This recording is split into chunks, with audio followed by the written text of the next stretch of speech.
What's happening in Kolkata's real estate? After all, West Bengal's capital is amongst India's top 7 cities and is closely tracked by all property and data consultants. Housing and office leasing activity are strong indicators of the economic overall well-being and progress of any city or region. Now, what are the numbers telling us about Kolkata? Let's dive into a very interesting discussion with an excellent panel. In fact, it's a dream panel today. Mr. Harshavardhan Neotia, Chairman of Ambuja Neotia Group, Mr. Saket, Mohta, MD Merlin Group, and Anuj Puri, Founder and Chairman of Anarock Group. Mr. Neotia, I'm going to come to you first. You've been the custodian of Kolkata's real estate for the longest period of time. What's your assessment of, let's say, the last 3 to 4 years? We've seen a dramatic turnaround in residential markets for sure. Commercial has held on at a pan-India level. Has real estate activity in Kolkata improved, has remained flat? Give us some flavor, sir. Well, as everyone knows, real estate was having tough times in the last 5-6 years. And Calcutta was no exception to that. I think it was a general phenomena. COVID had a tremendous impact, positive impact. Initially, of course, it was a terrible shock for all of us, and we didn't know how it would be headed. But as soon as the pandemic started waning, we suddenly found that there was a tremendous a boost towards housing demand, particularly people wanting to move into bigger apartments, those who were fighting shy of having a home, maybe living in rental accommodation, wanted to at least have one home that they could call their own for situations that would lock them in, like the pandemic. So whatever be the reasons, there was definitely a huge comeback to the real estate sector, and that's what happened in Calcutta. The other thing that happened was the various regulatory measures taken by the government, whether it is RERA, the implementation of the GST, the demonetization, even the problems that the NBFC banks faced, etc., all led to real estate becoming a much more, I would say, corporatized activity than it was before.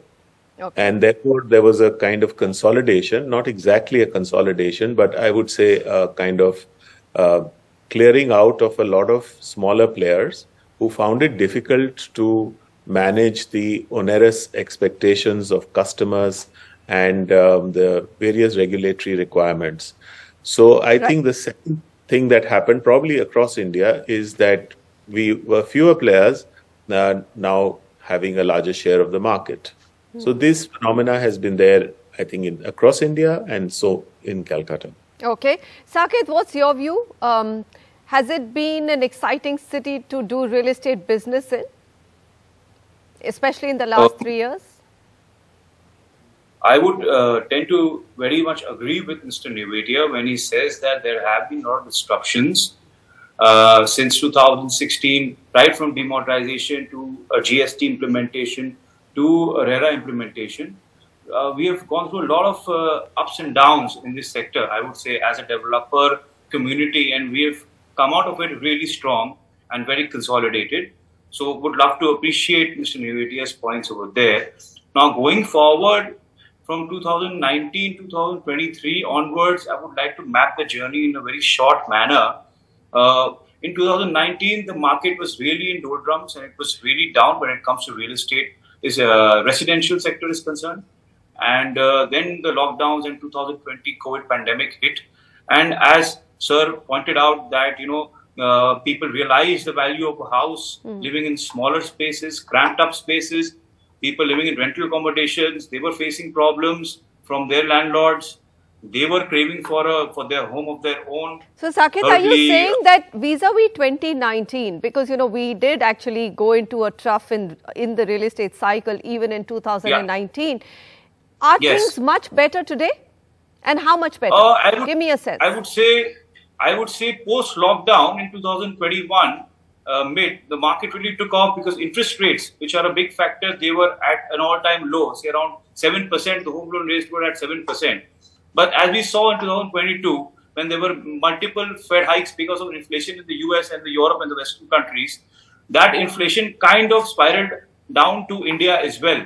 And there was a massive inflation in India, as we all know, in 2022. And there were massive rate hikes And now, as we see today, also there have been rate hikes. So because of these constant rate hikes, the loan of the middle class buyer, who is the main buyer of our Indian real estate market, is the middle class buyer.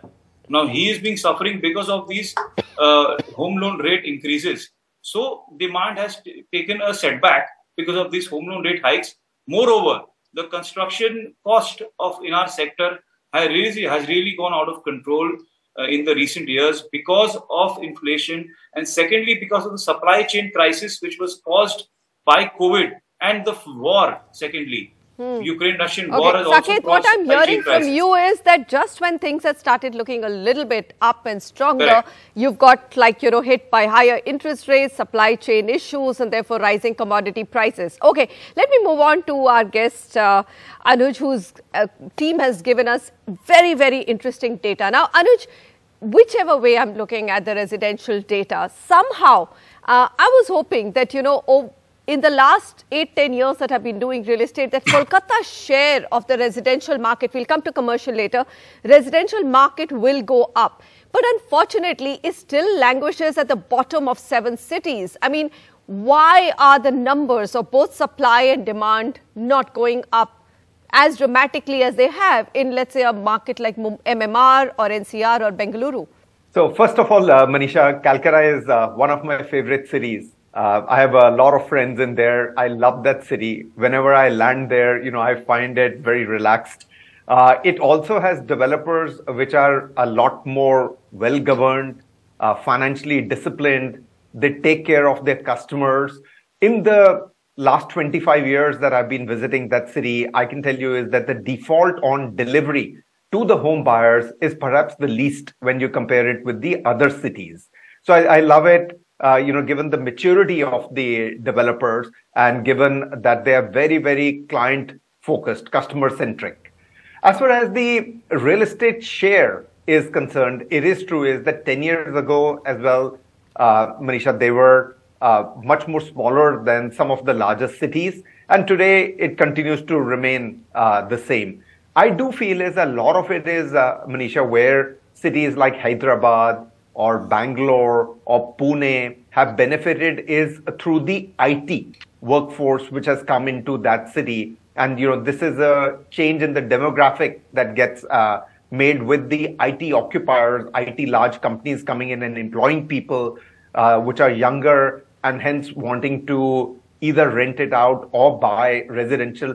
That phenomena we haven't really seen in Calcutta, as a result of which the takeoff or the absorption or the sale of the residential units that we see in other 7 metro cities is not, the same in Calcutta. Having said that, Manisha, the first quarter of this calendar year, that's Jan, Feb, March, has been pretty decent for Calcutta. If you were to compare to the last full year, 2022 calendar year, then the first quarter of this calendar year, we have done nearly 36% of the full last year's sale. So we are hoping that 2023 as a calendar year will be, perhaps a lot better than what we have seen in the last 4 or 5 years. Was it the stamp duty effect, Anuj? Sorry to interrupt you there, but you also had a stamp duty concession till March 23rd. So are you confident that the year will end well and much far better? So Manisha, the stamp duty has been there, but it has been a rebate below a certain threshold. Right. So not for the larger market. Not it's just for the larger for affordable homes. So whilst it will go away, our thought is that given the way the economy is starting to progress in that city and the new infrastructure projects that are coming up, perhaps the demand for residential units in the calendar year 2023 will be higher than what we have seen in the last few years. Okay, fair enough. I'm looking at, again, data provided by Anarock. Prices as well have improved, and that's a very positive momentum. They have gone up by 5 to 7 to 9%, depending on which micro market you look at amongst the top 3-4 micro markets of Kolkata. I'm going to come back to you, Mr. Neotia, and just ask you one big question. Now, it is a chicken and an egg situation.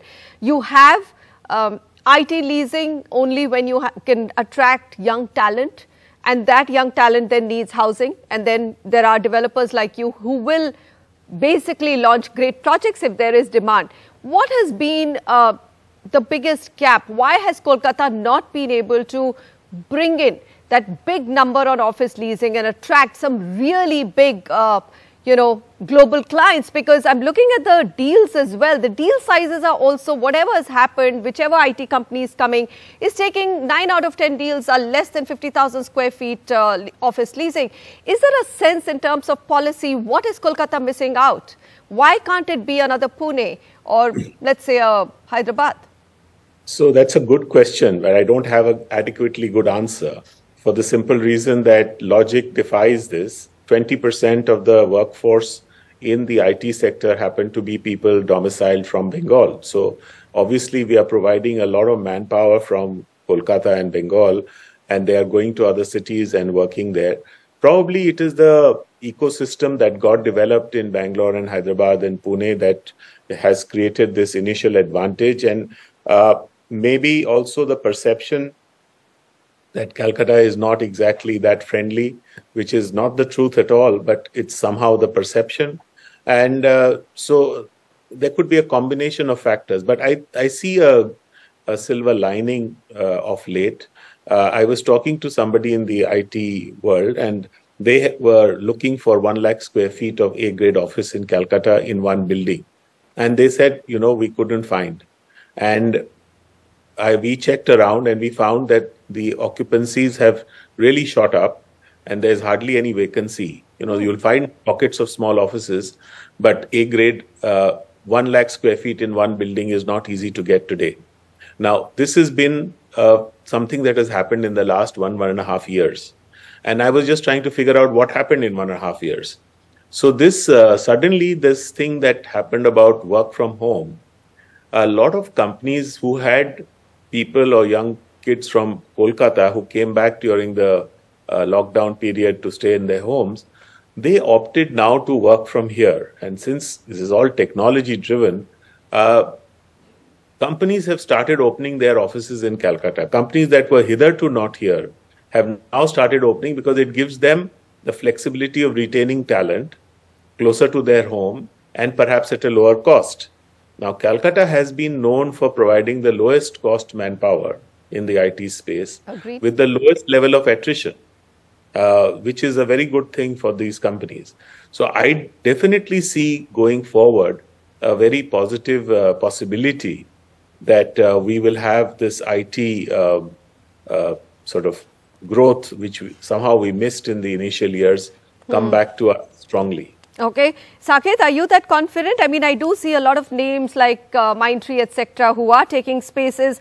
But, if you look at the office leasing numbers, Bangalore is at 17.2. I won't even go to Bangalore because, that's an outlier. It caught the IT story very quickly. But Hyderabad is at 7.2. Pune is at 5.6.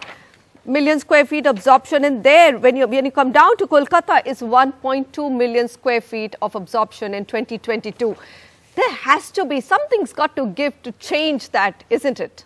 Yes, I think we as a community of developers, we have to take the initiative and kind of paint the image of Bengal as an investment friendly and pro-investment destination, along with the help of the government and the bureaucrats. The government has really applauded us recently on one of our launches. We are launching the World Trade Center in Sector 5.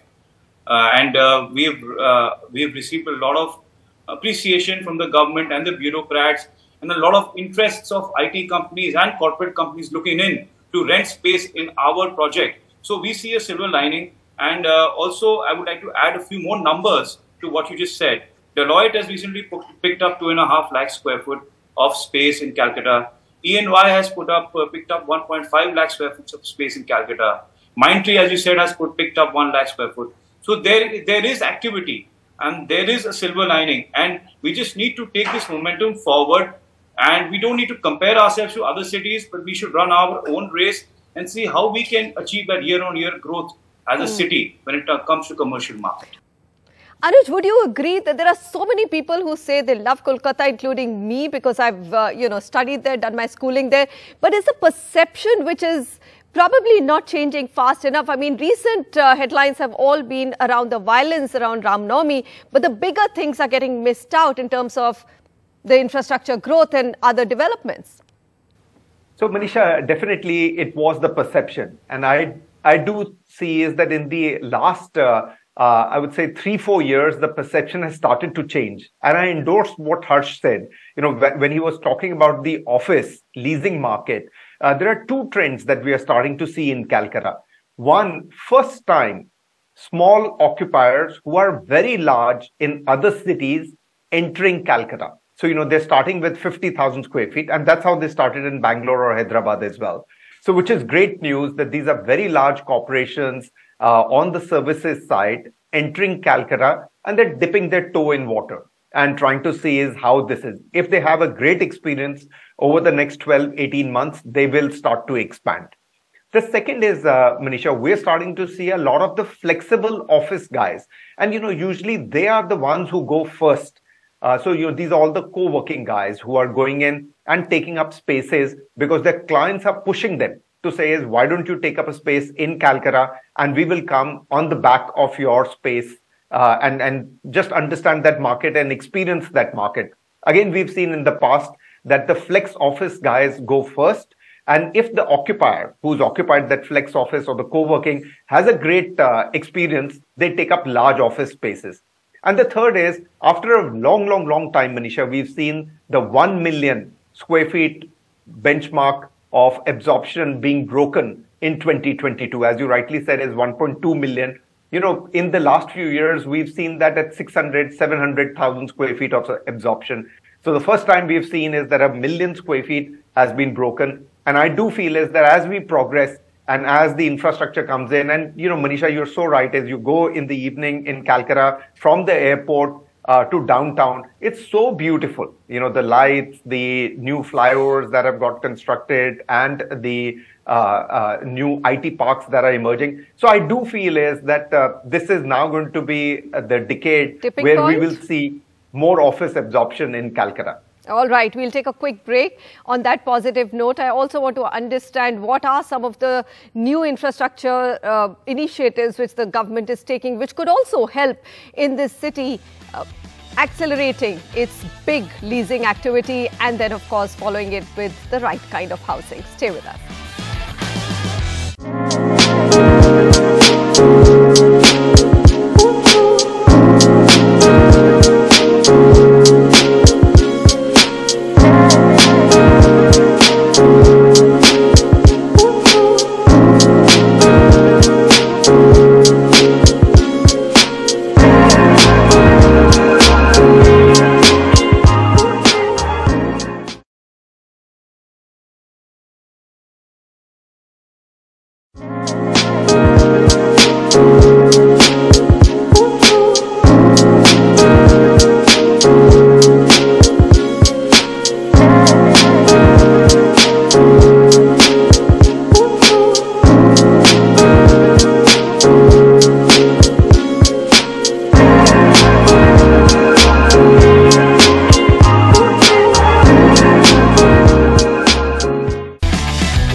The spotlight is on Kolkata's real estate market, and the question we are debating with a well-regarded panelist: can Kolkata do better? Why should it rank at the bottom of India's top 7 cities when it comes to residential or office real estate activity?